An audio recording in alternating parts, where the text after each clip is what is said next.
This Valtis, Carmen Valtis. Dakia asks if he's sure about helping her, as if some nosy onlookers were to see the black prairie dog of the Valtis family traveling with her. The rumors will certainly spread even to the capital, and she's sure he has someone who is worried about in the capital. The least she can do for her saviors is be considerate, isn't that right? Both Marnak's and Carmen's faces drop, as this woman is a noble, also a mage, and is capable of showing consideration for others. Carmen wonders if they can ask about how she got into that sort of situation in the first place, and she explains that she doesn't have any real evidence in regards of the real culprit, but she has a feeling. Actually, no.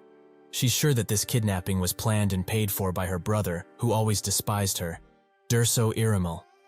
Carmen is surprised that her brother would do something like this, and she explains that recently, she received a marriage offer from the Dragon Kingdom, and since she's the next in line for succeeding the title of family head, he wanted to use the offer as an excuse to get rid of her. Marnak thinks that might be one thing, but first and foremost, especially for nobles, mages are simply not welcomed at all. Nobles usually despise mages with all of their might, but to be more accurate, when it comes to noble families at least, they hate birthing mages into the family. The first, most obvious reason would be because of the natural tendencies mages hold. Teaching them any sort of manners is extremely difficult, but they also tend to be self-centered most of the time, and the power they gain for being nobles lead to accident that are hard to deal with. The second reason is why mages shouldn't be in control of power at all, because of an old and rather outdated folktale. The story is from before the ancient empire, and is passed down from generation to generation about the age of twisted mages. Due to a strong and otherwise dumb belief in the story, most species in the world hate having mages take position of real power.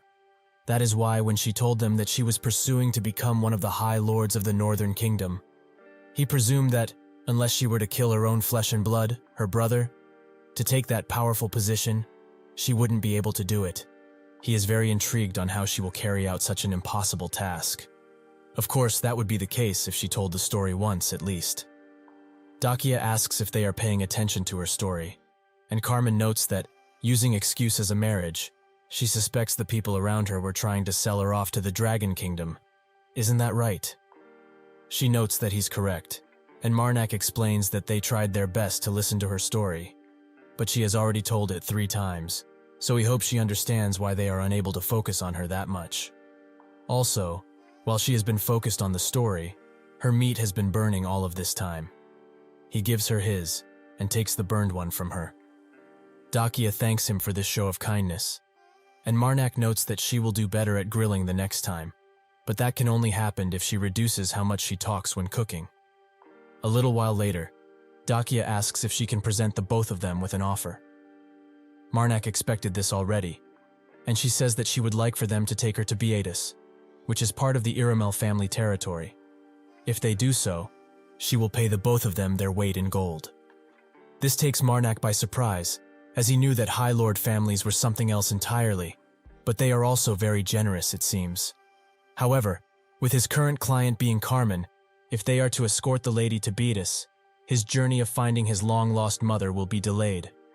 He also managed to save Mother's hand from being burned into nothing, so if he chooses to continue moving west, he will respect his choice and give up on the gold. The mother tells him to eat more to increase his weight, and Marnak can't believe she is this greedy. Even if she likes gold that much, would she like for her own son to be obese? Carmen clenches his fist and notes that he accepts the deal. Since they have decided to get involved further, they will take responsibility for everything until the end. That is the only way to live up the Valtis' name. The next morning, they get moving and arrive at a village, where they hope to bathe and relax in some hot water, as they have traveled quite a lot. They go to a tavern, and Carmen orders some rooms, while Marnak and Dakia talk about his bag. Carmen notes that their rooms are at the end of the 3rd-floor corridor, and even told them to prepare bath water. So they should hurry up and get washed, so that they may have a meal together. After they do that, they get at a table, and they have a feast lined up for themselves. Marnak thinks that in days like these, he would have wishes to have a sense of taste. Suddenly, he hears a commotion, as a few bar patrons are harassing a barmaid by grabbing her arm and telling her to stay here. Another man comes to the scene and demands he stop causing a scene at their establishment. The man wonders how he created a scene in the first place, as he didn't embarrass her or anything. All he did was try to ask her to pour more drink and listen to their story. Isn't that something she should do, since it's her job and all? Carmen notes that a fight will most likely break out, so should they go and help? Marnak says that one of them already went over there, so they most likely should. Dakia punches the harasser so hard he jumps from his chair and finishes him off with another attack. The man's friends are extremely angry at her now, but before they can do anything, Marnak takes care of them by slamming the head of one on the table, leaving him without a tooth and quite dazed. The bar workers clap while Dakia thanks Marnak, who notes that there is no need for thanks. Carmen tells her that she should tell them if she is doing something like this while strangling the last remaining harasses. He notes that they are a party, so they should act like one, right? Dakia explains that ever since she was little, she was unable to hold it whenever something unjust was going on. Marnak looks at her and thinks that she doesn't have an anger management issue, but rather a righteousness management issue. Carmen gives Marnak a coin bag from the harasser, and Marnak in turn gives it to the owner, as he can pay for the damages with this. The owner thanks him profusely, but Marnak says that it's not needed, as it's money from those idiots anyhow. Later that night, Marnak knocks on Dakia's door. When she opens it, however, he grabs her instantly and puts a knife near her head. From here on, she will listen and be quiet at all times to prevent Carmen from waking up. Does she understand? She said that she can't let something that is unjust pass by. Isn't that so? But she will have to ignore it the next time, as they are currently being followed and chased. They need to stop attracting the attention of others, so if she behaves like this ever again, he will have no choice but to injure her and hand her over to their pursuers. However, that would be too tragic, so he trusts that from now on she will discuss things she wants to do with him and act wisely. If she understands, she should nod, slowly. Dakia does so, and Marnak lets go, wishing her a good night. The mother notes that he is being way too hasty, and he understands where she is coming from, but this was something he had to bring up before a bigger problem came up. And now, they will find out whether Dakia Iramel really has an compulsive injustice disorder, like she claims. Inside of a mansion owned by the Dragon family, a younger member gets the news that they failed to capture Dakia, and if they really want to continue this quest, they will need more funds. The man scoffs at the idea of giving them extra money, as he already gave them plenty, and they showed no results. He tells him to come next to him, and slaps him hard. This chubby man is the Secret World Organization Ile Eastern Regional Manager, Hilden. The man demands an explanation as to why they need extra funds, and if he tells him it's because they took too many losses, he will be dead. Hilden thinks of his wife and children, and thinks that he must do anything to survive, for them at least. He bows down instantly, and notes that there is a priest that worships the goddess of preservation, and it's all because of him, who goes by the name of Marnak. The man wonders how a mere priest could put a stick in their plans so easily, and Hilden urges him to hear him out. He explains that Marnak is no ordinary priest, as he was the one who defeated the demon that turned into a gigantic monster in Guise, only using a single sword. And not long ago, in Kelton, he killed a monster that was created from the evil spirit worshippers, who sacrificed all the lives in Kelton for it, so it was quite powerful. He achieved all of this on his lonesome, thus earning the title of Evil Spirit's Archnemesis. So that rumored priest, and Valtis's oldest son, got hold of Dakia. The man notes that if the situation is like this, he will pay extra, but he hopes that they will succeed this time. This man is the Dragon Kingdom's third prince, Vatis Draco. Hilden is happy, as he did it, and can finally think of his wife and kids without thinking about his passing. Later that night, Marnak notes that he is filled with regret because of what he did to Dakia while feeding the mother. Should he have been less harsh than he was? She seemed like somebody who would understand anyways.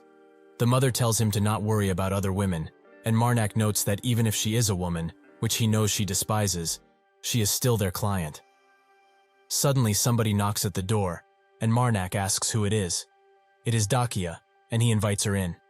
She slowly enters the room and apologizes for interrupting, as it seems he was having a meal. Marnak notes that it's nothing to be worried about, and she asks if she can sit down, as she has something to talk to him about. They both sit down, and she asks if the reason he warned her like that was because she's a mage.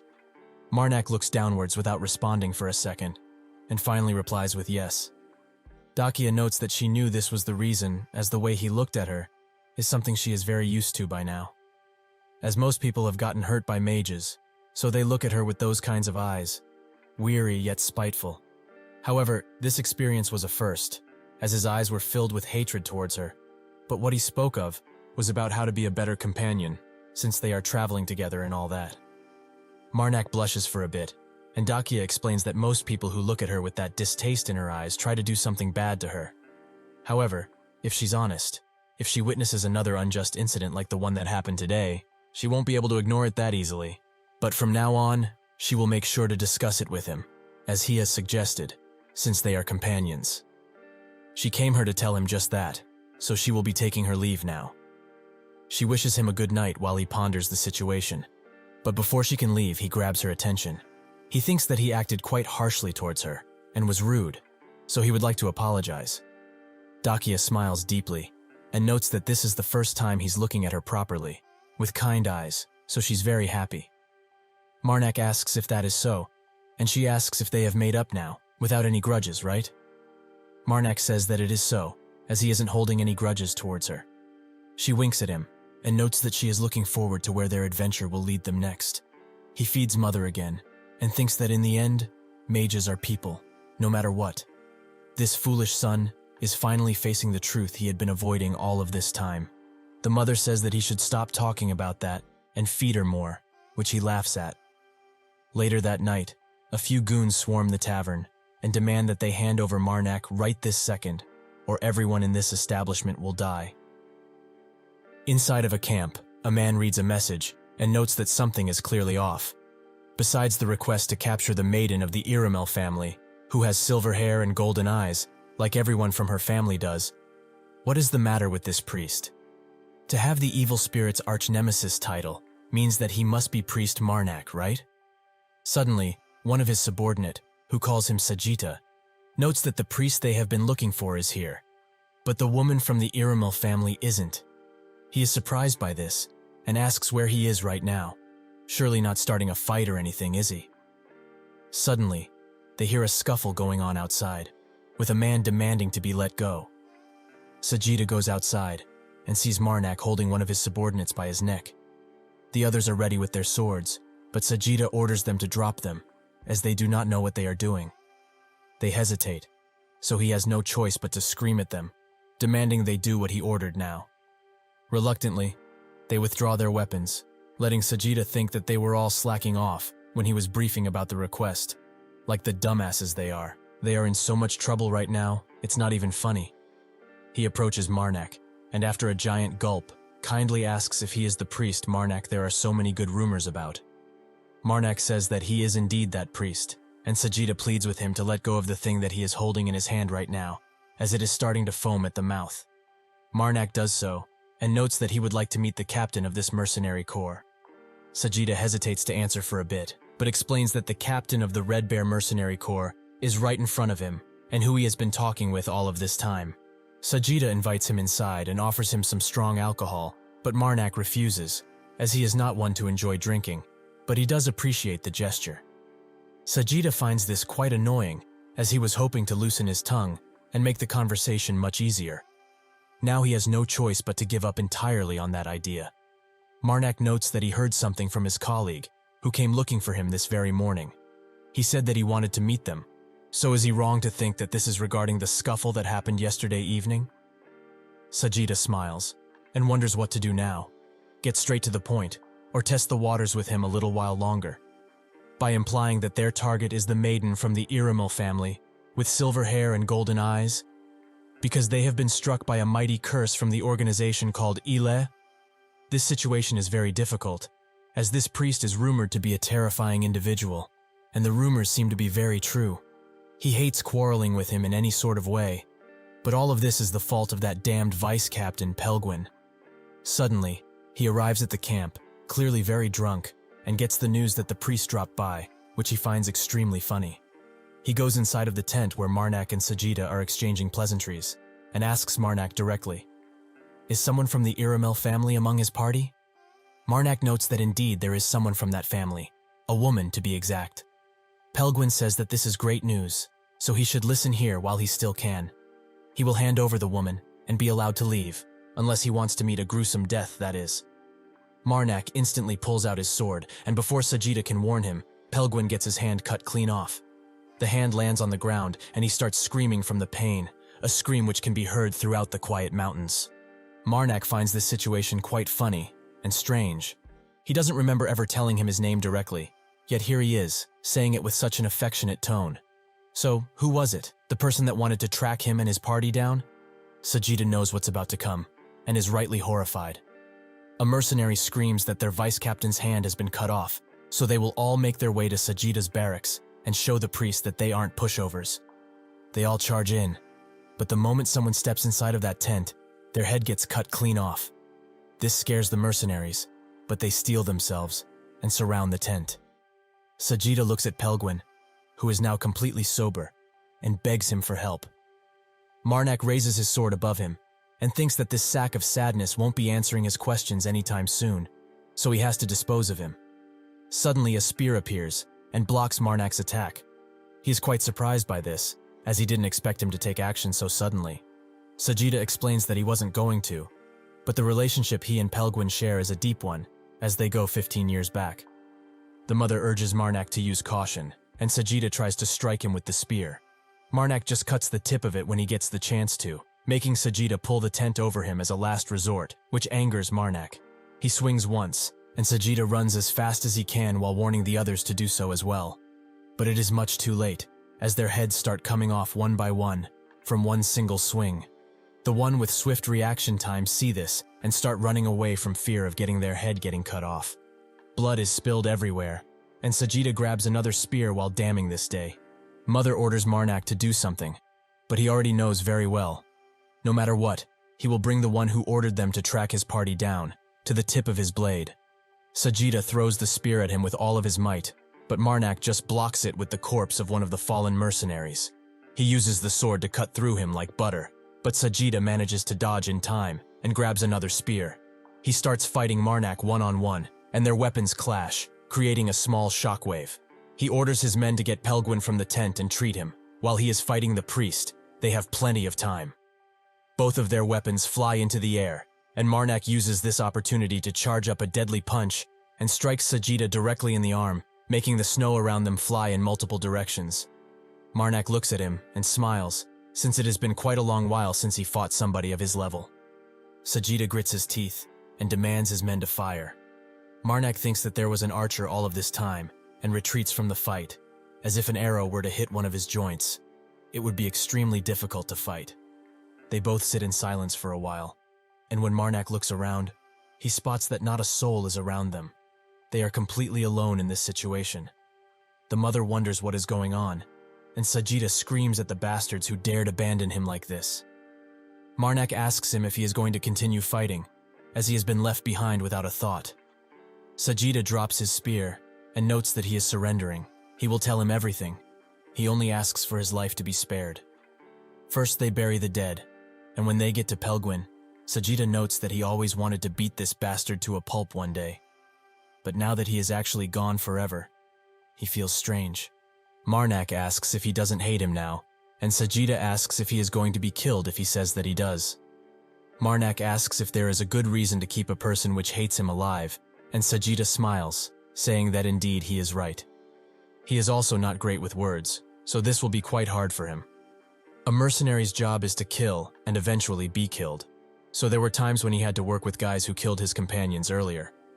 Naturally, that didn't mean they were on friendly terms with them, but he also didn't run at them with an axe in hand to enact revenge.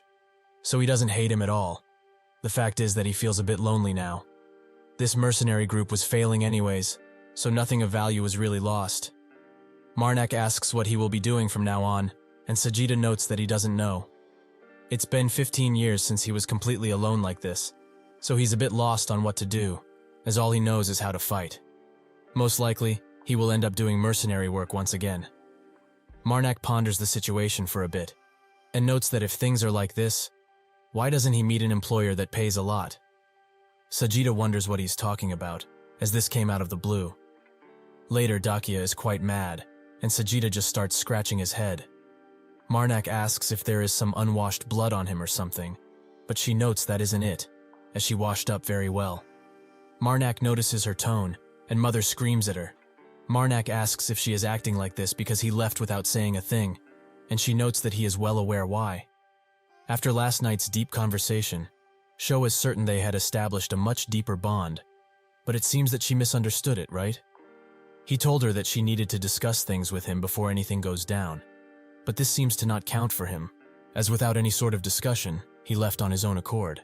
Marnak asks her if she has ever killed someone, which catches her by surprise. She notes that she hasn't, and Marnak explains that this is precisely why he went alone. He thought that had to be uncompromising regarding this situation, as there were fights that lead to much death there. Dakia notes that he could have at least told her, as she slept really well, and almost ate breakfast, without knowing a thing. Marnak thinks that he went alone, so she could do exactly that, but tells her that he will let her know from now on, no matter what. She accepts this apology, and notes that now, they are even. Suddenly, Carmen comes through the door, and notes that Marnak went to negotiate with the mercenaries on his own, so they should gear up and help. That's when he spots Marnak is safe and sound at the table, so he feels quite embarrassed now. Sajida waves at him, and Carmen asks who this might be.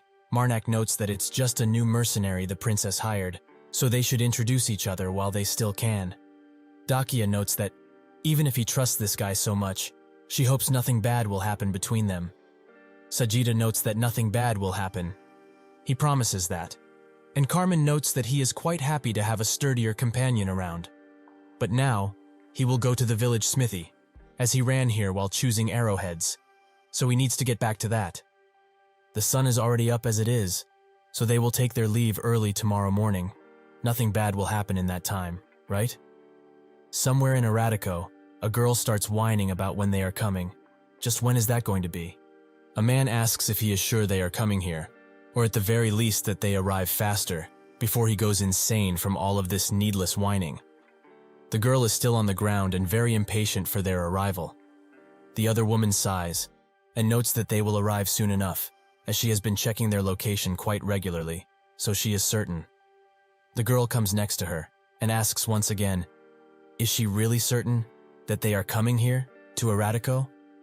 The woman says that she already told her plenty of times, so why doesn't she want to believe her? She explains that she believes her with all of her might, but if they do not come here soon, she is dead to her, and she will have to sadly mince her into small pieces and feed her to the dogs. Later, the party arrives at Eratico, which Dakia is extremely glad for. Now, she will be able to take a warm shower, something which she hasn't done in a while. A man spots them, and starts calling out for Marnak, as he saw his priestly attire. He asks if he really is a priest, and Marnak confirms that he is indeed one. The man grabs his hand tightly, and begs him with every fiber of his being to go to the Trumpeter of Rest, as they don't even listen to the Lord at this point, and tell them to stop summoning the undead. He will pay for this handsomely. Marnak says that he doesn't think they would just stop, just because he told them to, as that would be too easy. The man notes that he is a priest, so he should at least try and talk to him. Carmen and Sajida look at each other with widened eyes. The man explains that he and his companions are all at their limits, as the undead walk around every night, like ghouls, and they're starting to become too terrified. So he begs him at least to talk with him and ask him to stop this madness. Marnak ponders this situation and notes that he will, but he shouldn't expect too much to change. The man thanks him as many times as his lungs allow him to, and Marnak tells his party that he will be helping this man and will catch up with them a while later, so they should go find some lodging. Dakia notes that they will do just that, and while walking through the dark forest, Marnak thinks that among the priests of the various gods in this world, the Trumpeter of Rest is the most unique, out of all of them. For other gods, they choose a priest that follows them and grants them authority and power.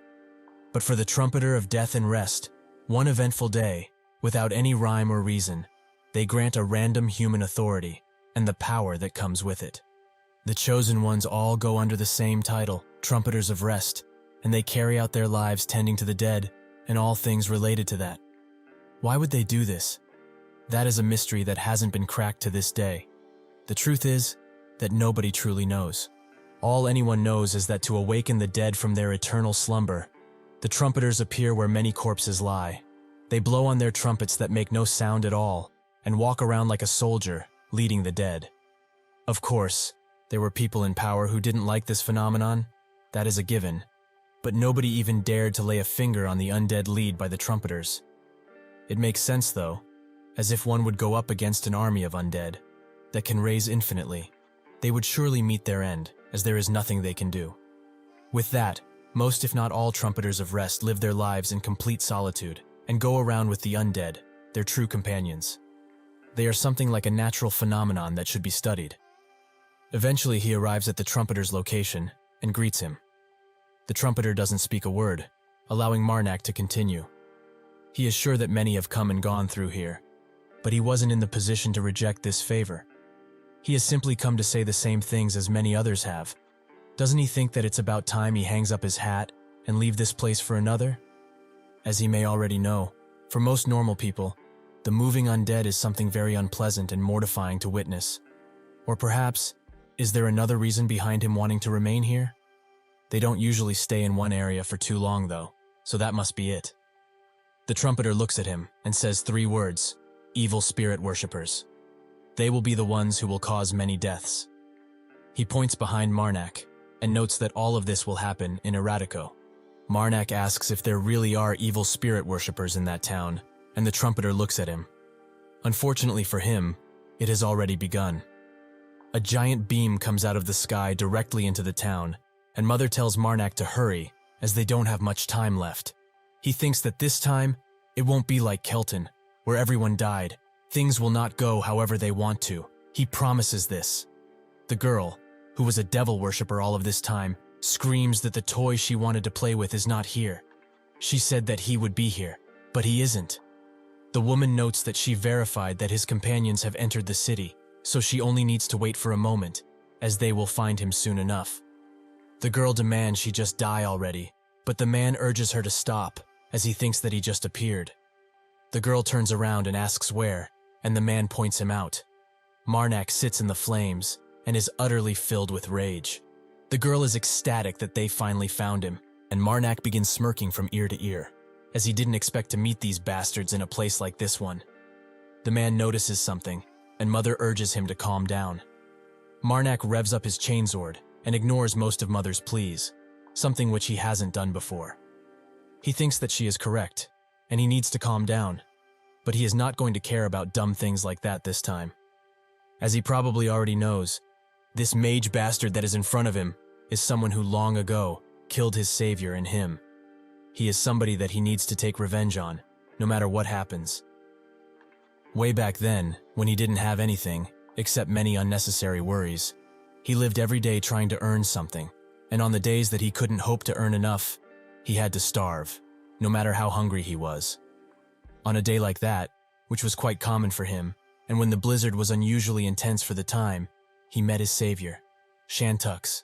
He was a peculiar-looking person, as he wasn't really middle-aged, nor was he that old either. Shantux was very easygoing, but when necessary, he proved that he can be serious about things. When he woke up, he didn't ask him a single thing. All he did say was that he could stay as long as he needed, until he fully recovered and is ready to leave. He was a priest who worshipped one of the gods, the goddess of preservation, and additionally, a gravekeeper who lived on the outskirts of a nearby town. One eventful day, while helping him in his gravekeeping duties, he got really curious and asked why he saved him, and without asking for anything in return, he gently smiled and answered with this, because he just wanted to. That is all there is to it. That warm smile, full of forgiveness and love, hold a special place in his heart, even to this day. Shantux was a treasure of a man, as he always helped and helped without asking for anything in return. He always said that one should never need a reason to help others, and well, after that, he wanted to become more like him, kind. 1 year into that peaceful and kind life, in the winter to be precise, he saved a man who was passed out in the snow, the same position that he was in not long ago. He remembered how Shantux saved him, and of course tried to be like him and help. But that's when he made a mistake that haunts him to this day, as he should have never saved that disgusting mage. Upon receiving their most kind help, the mage had healed up fully, and with a sinister smile on his face, he confessed right in front of him that he was a worshipper of the evil spirits. After that, with rather simple magic, he ripped him into shreds while still holding that sinister smile on his face. When he surprisingly woke up once again, the hand that he stored away out of curiosity had somehow escaped his inventory and started emitting a green energy, while also gently caressing his cheek. After that, naturally, he went to check inside of the house and had to face the dire consequences of his foolish actions. What he found inside was the corpse of his dearest friend Shantux, who had been slaughtered quite cruelly by that bastard of a mage. Marnak revs up his sword, which is now engulfed with raging fire, representing his inner rage. The mage finally remembers him after thinking for a while. He is that gravekeeper, whom he brutally murdered just because he was bored. However, he is pretty sure he died back then, as he killed him with a spell quite easily. Well, he is alive now, so all of this talk is becoming rather pointless, to be honest. By the by, that priest outfit was worn by the other gravekeeper, but it seems that he is wearing it now. Oh, and his arm. It was this very arm that is attached to him right now, right? He has been using it very well for the past 3 years, and it has treated him quite nicely. This angers Marnak a lot, as he has held a grudge against this man all of this years, yet not. He mocks him like he did all those years ago. The girl rushes next to him, and notes that she heard he was very, very strong. She has been waiting for someone like him. In the second that she gets into cutting distance, Marnak cuts her clean in half, and clashes with the mage's barrier. He notes that he is quite different from the rumors they have heard, and Marnak demands he stop talking, while the runes on his face glisten a fluorescent green. Mother urges him to finish this, and he finds enough force to break through the barrier, allowing him to cut off the hand that was stole from him at that time. The girl, who seems to be just fine now, notes that she really likes somebody like him. Marnak is surprised by her presence and takes no time in cutting her head off, which she finds to be a fun activity. The mage activates scales of retribution on his leg, and Marnak waits to see what all of that is about. The mage stomps the ground with all of his might, while brandishing his iconic evil grin, and an explosion that looks like a cross occurs. This pushes even the woman behind him back, and it creates a large electrified smoke cloud afterwards. Marnak seems to have been hit by this attack, as he is slumped on the ground. The mage explains that the divine power he can sense from him isn't from the goddess that the other gravekeeper worshipped, the goddess of preservation. However, the blessing on that priest outfit works very well, so he also must have become a worshipper of an evil spirit just like him. Marnak looks at him with rage-fueled eyes and tells him to shut his trap. But this confirms to the mage that indeed, this is what he became, the very thing he swore to destroy one day. Marnak summons the giant beast and tells him one last time to shut up. The mage finds his authority quite interesting, but well, since his left arm is missing once again, he can take one of theirs. That would be just perfect. The beast tries to punch him, and a large green explosion occurs at the landing, but Marnak sneers, as the mage has simply blocked the attack and is now smiling like a bastard. Marnak slowly gets up and promises himself, and to Shantux, that tonight he will kill that mage, which goes by the name of Riverkel, no matter what it takes. Somewhere else in the town, Marnak's party take care of the zombified people, who are now yearning for flesh. Dakia asks Sajida about the zombie, and if it's dead or not. Sajida confirms that indeed, this thing is not dead just yet, and Carmen tells them both that they should hurry to the castle, as that might be the only place where they can take some refuge. Dakia asks about Marnak, as she is worried he might also be caught up in all of this mess. Sajida explains that Marnak is a man who wouldn't die so easily, because of something like this, so they need to prioritize themselves right now, and find a way to get out as fast as possible. Eventually, throughout the fires, rubble and bodies scattered around everywhere at this point, they arrive at the Lord's castle. Carmen notices that the castle is unharmed, so it wasn't the Lord's fault that everyone became like this, zombified. Sajida grabs their attention, especially Dakia's, and tells her that no matter what, even if there is a way to bring these people back right now, they need to kill them. One comes around and Sajida stabs it clear in the chest, killing it instantly and most likely painlessly. If they ever want to escape this trap of a city, they need to keep killing and killing, even if these people revert back when they do so. If she truly wants to live and see Marnak once again, she needs to regard this as thought she is just stabbing some meat and not people. A horde rushes to their location, as they have heard the commotion, and Sajida notes that he will be taking the lead, but they both shouldn't falter behind either.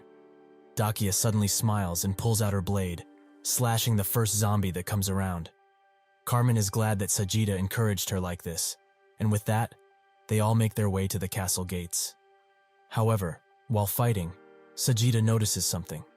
A strange beast and a purple light among the countless zombies that are coming towards them. He also sees Marnak after the dust clears, and wonders if it really is him. The girl pops up behind Riverkill and notes that this is very exciting to watch and wonders just how far this man can go. She really wants to know. The woman suggests that they talk things through, considering they are all evil spirit worshipper, but the girl denies this notion as she has been waiting to meet this man for a very long time, so now she can't miss all of the action. Marnak doesn't react in any specific way and tells the beast to attack. It does. So, and with a mighty punch and a large roar, it breaks Riverkill's barrier into small pieces. This allows Marnak to charge in, and they both are ready to battle, each in their own way. Almost like a dance, they dodge and strike at the same time. After some time, Riverkill mocks Marnak, as he has only thrown that sword around and used his fists. Doesn't he have anything else in his arsenal? Mother tells Marnak something, and Riverkill tells him to calm down a bit, as this isn't nearly as over as he thinks it is. That's when a spear appears, lunging straight for Riverkill's head. He doesn't notice it at all, and it hits him, taking his head clean off. Marnak's eyes widen, as his object of obsession is gone, and he also recognizes the spear. He looks in the direction it was thrown from, and he sees Sajita, who threw the spear. They both look at each other, before Sajita is swarmed by zombies, so he has to bolt it out of there. Marnak stands there, unshaken. He has read somewhere that truly, revenge is futile. But even with this, he didn't expect it to be like this. So worthless and empty. Naturally, he wasn't expecting something dramatic, with a grand ending, but he also didn't want the ending to be so abrupt and lonely. With all of this out of the way, he offers Mother the corpse, but that's when Riverkill's body starts to surge with divine power. This makes Marnak think that somehow, he is still alive, even after his head was taken off. So he revs up his sword and takes back that right arm before anything. The woman screams that they are extremely screwed right now. This is why she told them that they should have resolved this through words, rather than their own fists. The girl is ecstatic, as this is very fun for her, and asks Marnak to do that slashing thing again, before the woman drags her away with her. She tells her to shut up already, as when Riverkill is in that state, he can't differentiate between friend or foe, so he is extremely dangerous. Marnak, after hearing this, tells the beast to toss him over to those two. Afterwards, he can return back to his domain. The beast obliges and picks him up. The girl demands that she be let go, as she will seriously kill her if she doesn't. The woman demands that she just shut up at this point, as she is extremely loud for no reason. Suddenly something passes them, and lands on front of them, which makes the woman worry. She looks to see what it is, and she confirms that indeed, it is Marnak, who asks what is going to happen now, that they are in this situation. The girl comes from behind the woman, and notes that she will be telling him.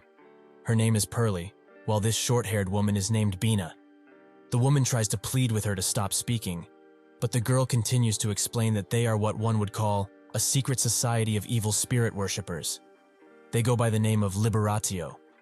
If he searches around his noggin, he can probably remember the other evil spirit worshippers that he has killed previously in Kelton. Marnak notes that he remembers all of them quite clearly, and Pearly explains that all of those people were also part of this organization, Liberatio. This is also the main reason they have been patiently waiting for him in this place. Marnak walks towards them and asks how many people their organization has. Pearly says that she doesn't know, and Bina doesn't do either. She came here only because she was allowed to do everything she wanted to. If H wants answers, he should ask Riverkill directly, as he was dispatched directly from Liberatio to carry out an important mission here.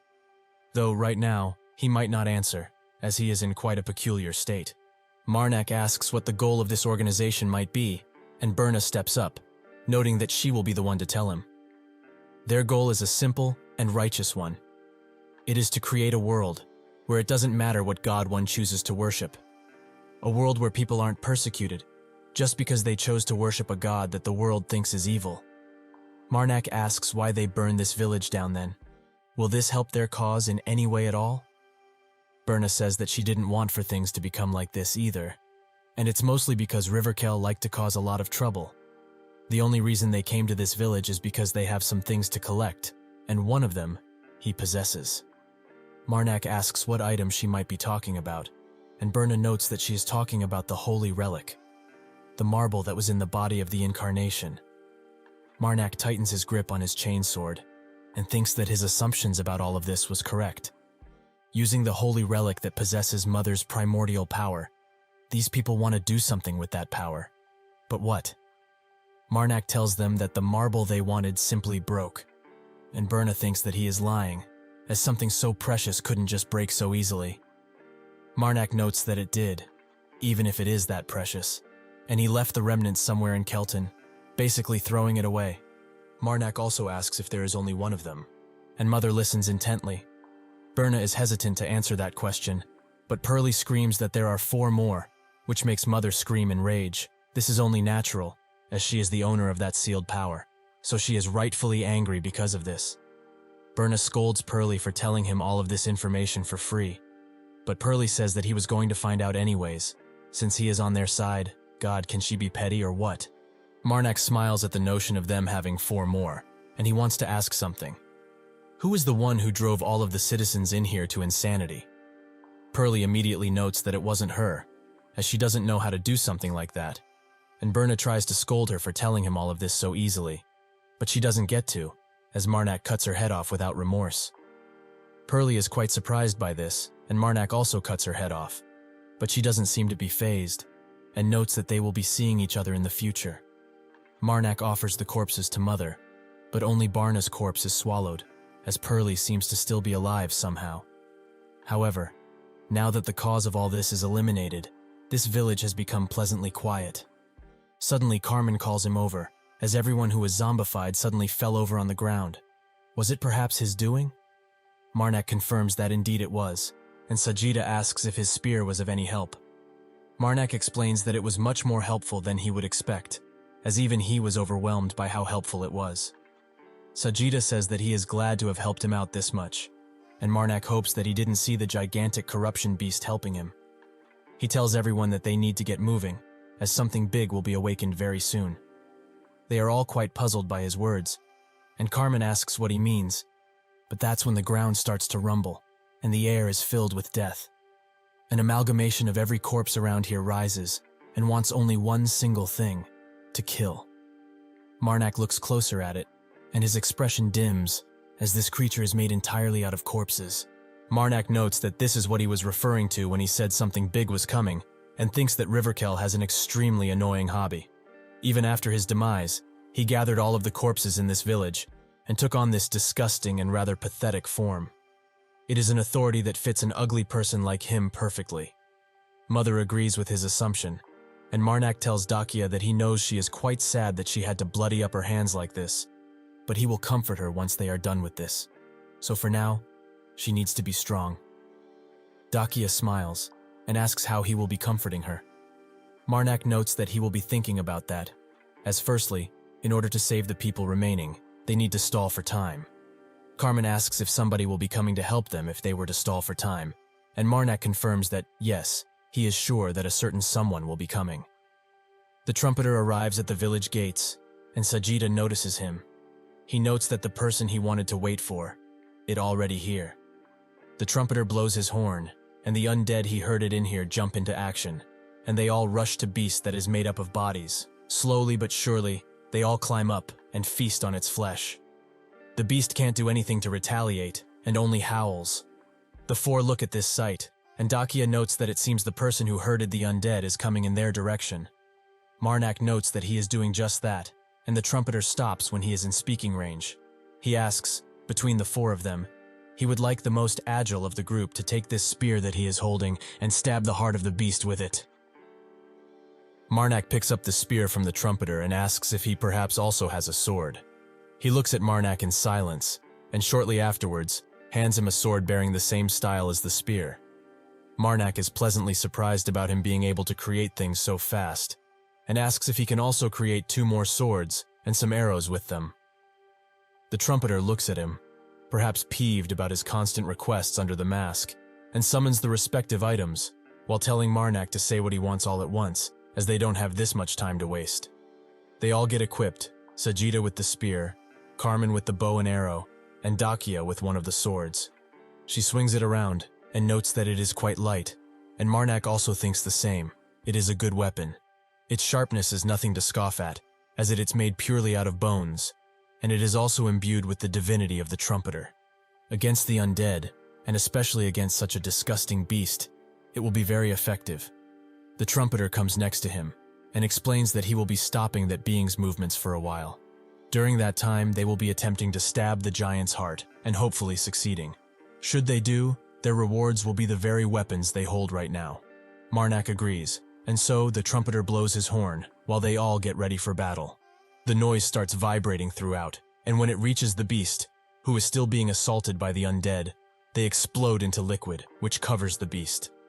Dakia looks at this, and notes that the trumpeter is basically melting the corpses, the very same he brought. Marnak watches all of this with a certain disdain, as the beast starts to convulse all around as it tries to move. He understands more than Dakia, as the trumpeter is melting the corpses only to solidify them once again. For him, at least now, he is worse than any of the evil spirit worshippers. The trumpeter tells them that he only handles the bodies, who have now been presented with rest. The weapons will tell them where the heart resides, so they should run, and finish this as fast as they can. Marnak thinks that he would have liked to say more about this, but right now, there's just not enough time, as they have an important task to fulfill. They all run towards it, especially Marnak, who thinks that if they postpone this situation even further, things will turn bad. The beast tries to punch them, but misses due to it being stuck in place, which makes Dakia run even faster. That's when the corpses from the beast try to descend upon her, which takes her by surprise, but Carmen is there to help her, and he clears out every corpse that was approaching. This makes her confident, and she screams that she will work with Carmen in order to bring down the beast from down below.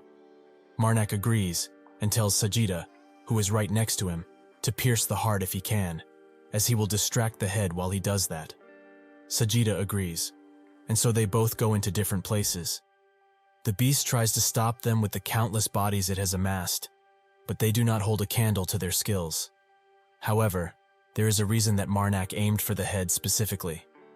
Mother told him that there is a chunk of divinity in the middle of the head, and as a clear bonus, that chunk of divinity is plastered on the head of the man who took away one of his dearest friends, that disgusting mage, Riverkill. Sajida gets hard at work trying to find the heart, and Marnak fights that disgusting bastard for one last time. He charges up a sword attack with all of his might, and slashes the head everywhere, leaving only a single eye left, which Marnak also takes care of with ease. He destroys every single shred of what remains, and can now say that he avenged his friend as he should have, by destroying Riverkill utterly. Eventually, Sajida finds the heart, pierces it, which makes the beast instantly react. Dakia notices that countless bodies begin falling from the sky, as the beast is slowly coming apart, and eventually, it explodes into a pool-green substance, and the matter from the bodies falls to the ground. Marnak watches from below, while he holds the orb that holds divinity. With this, he has come out victorious, and the memory of his friend is now a pleasant one. Dakia and Carmen come next to him, and ask if he is hurt in any way. Marnak, in turn, asks where Sajida is, who instantly comes around too, while admiring the spear he is holding. The trumpeter arrives at their location, and tells Marnak to come with him, but only him, nobody else. While they walk around to another, more secretive area, Marnak wonders why he would wish to speak with only him. Did he perhaps find out that he took the marble? Or the fact that he is an evil spirit worshipper? Suddenly the trumpeter stops walking, and Mother tells Marnak to get ready. That's when the trumpeter tells him that it's coming, and Marnak can feel it too. This presence, he knows exactly what it is. It is truly overwhelming, and it is of a much higher being, beyond what humanity can even imagine. A part of God has descended to their mortal plane. The trumpeter of death and rest arrives and looks at Marnak before pointing at him and saying a single word: capital. With that, he leaves, making the trumpeter slowly come to his senses while the possession dies down. Marnak is surprised that he vanished after only saying one word. Marnak stands above the trumpeter and asks if he has something to say. The trumpeter looks down and tells him that he cannot know and does not really wish to. This makes Marnak smile, and he offers him a helping hand, while noting that they should go back. While they do so, Marnak asks if it is possible for him to clean up around this place, as the undead he commands would prove really useful. At first, the trumpeter tells him that helping the living isn't one of his sworn duties, but he gets hit with a strange feeling, the same one he felt when he was possessed. He asks what he can help with, and Marnak explains that he only needs to find the survivors and move them to the stable buildings. The trumpeter blows his horn, and the undead begins moving once again, which spooks Dakia a bit, but she calms down shortly after. Marnak also requests the trumpeter to move any useful goods to the buildings too, as he would be grateful for that. If they are left behind like this, they would just end up burned or stolen, so they should do what they can to preserve them. The trumpeter once again blows his horn, and instantly afterwards, Marnak asks him to also put out the fires. Now, even the oddly calm trumpeter is a little angry at him not requesting all of this at once. Eventually, all of the work is done, and while the trumpeter gets ready to leave, Marnak gives him the right arm of an evil spirit worshipper. The trumpeter looks at it for a few good seconds before leaving with the dead into the distance. Dakia notes that she would have never guessed that a trumpeter would help them, as they are extreme recluses, and Marnak notes that he was just a very nice and kind person. She says that he probably also asked him for help, and Marnak confirms that he did, but he never expected him to actually do. Dakia grabs his hand and thanks him, as what he did was really helpful. Mother is now screaming kill, which to be fair is understandable. Later that night, while staying at an inn, Mother appears in her full form, while trying to take out the divinity out of the orb, but she is struggling quite a bit. Marnak ponders what happened, and wonders what the trumpeter wanted to say with pointing at him and saying capital. Did he perhaps mean that there is a holy relic situated in the capital? However, if that is the case, it would mean that he knows he is a priest of corruption, which might be dangerous. He asks Mother if she knows the god that they met earlier today, the one with a strange appearance, but she tells him that she doesn't know a thing about him. This makes Marnak think that what the trumpeter said about him not wishing to know what he asked means that his identity shouldn't be revealed, as a god wouldn't just start to speak about something like this with other people. But just why would he contact him like this? What is his real purpose? Mother gets extremely angry at the orb and throws it around in anger, much to the dismay of Marnak. She explains that she is having great difficulty with severing the divinity from the marble, but Marnak tells her to not worry so much, as he is confident she can do it. However, even if she is very angry, throwing things around is not a good way to express it.